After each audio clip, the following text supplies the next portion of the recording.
안녕하세요. 꼼꼼한 건축사입니다. 오늘은 중대재해 처벌 등에 관한 법률 시행규칙 기준으로 공사 현장에서 반드시 알아야 할 실무 핵심 내용을 정리해 보겠습니다.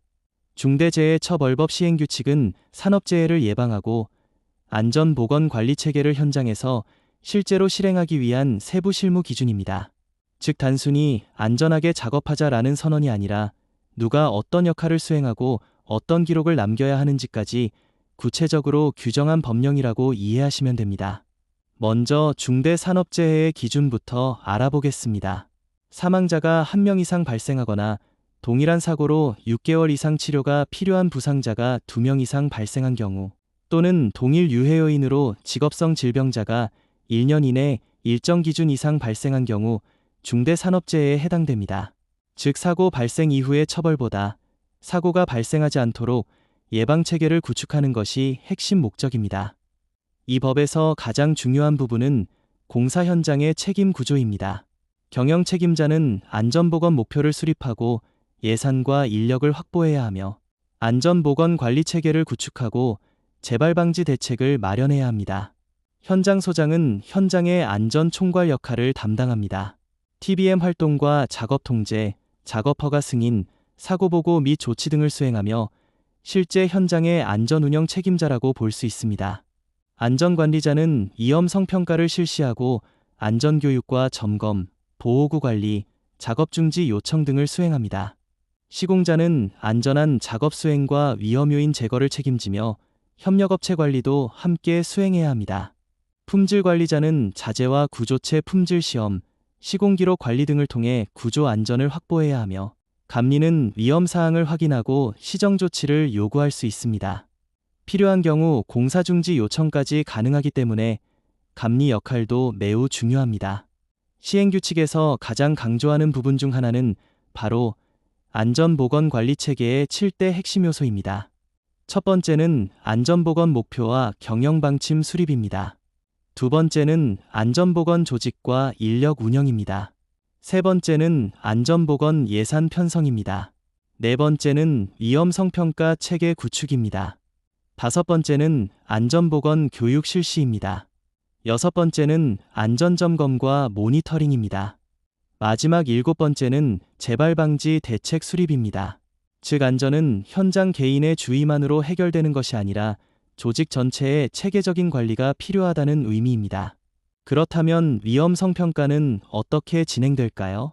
먼저 작업 내용을 분석하고 위험 요인을 파악합니다.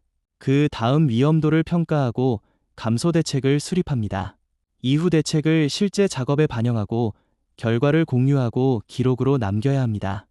예를 들어 추락 위험이 있는 장소에는 안전난간과 작업 발판을 설치하고 장비 작업 구간은 출입 통제를 해야 합니다. 또 하나 중요한 것이 바로 TBM, 즉 작업 전 안전회의입니다. TBM은 매일 작업 시작 전에 실시하며 작업 내용과 위험 요인, 보호구 착용 여부, 비상상황 대응 방법 등을 공유하는 활동입니다.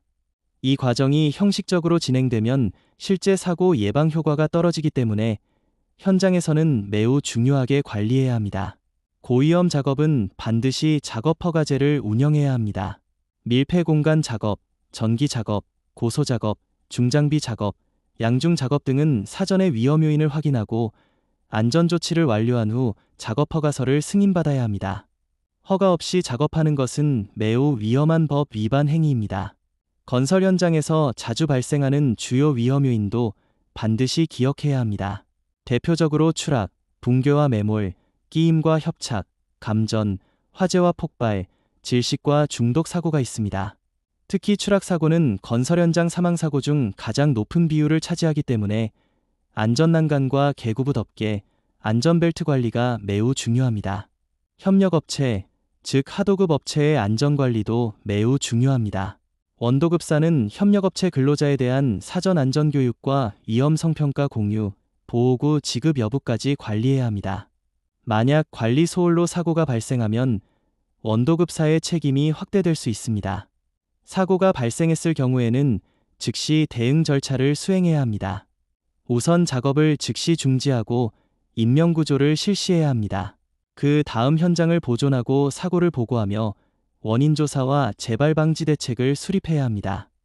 특히 사고 현장을 임의로 훼손하거나 증거를 인멸하는 행위는 절대 금지됩니다. 중대재해처벌법 시행규칙에서는 기록관리도 매우 중요하게 보고 있습니다.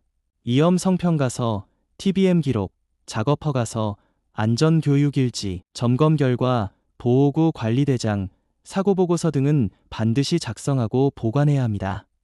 왜냐하면 실제로 안전조치를 이행했는지를 판단하는 핵심 증거가 되기 때문입니다.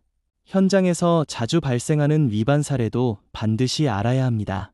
위험 성평가 미실시, TBM 미실시, 작업 허가 없이 작업, 안전난간 미설치, 개구부 방치, 보호구 미착용, 사고보고 지연 등이 대표적인 위반 사례입니다. 이러한 의무를 위반할 경우 처벌은 매우 강력합니다. 경영 책임자는 징역형 또는 고액의 벌금형을 받을 수 있으며 법인 역시 벌금 처분 대상이 됩니다. 또한 공공입찰 제한과 영업정지, 손해배상 책임 증가 등 기업 전체에 큰 영향을 줄 수 있습니다. 결국 중대재해처벌법 시행규칙의 핵심은 사고 발생 후 처벌이 아니라 사고 발생 전에 위험을 제거하는 것입니다.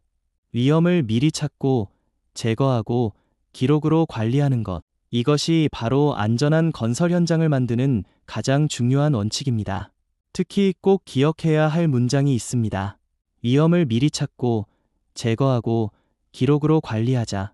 안전은 선택이 아니라 반드시 지켜야 하는 법적 의무입니다. 오늘 영상이 중대재해처벌법 시행규칙과 공사 현장 안전관리 실무를 이해하는 데 도움이 되셨다면 구독과 좋아요 부탁드립니다. 이상으로 중대재해처벌 등에 관한 법률 시행규칙 공사 현장 실무 완벽 정리에 대한 설명을 마치겠습니다.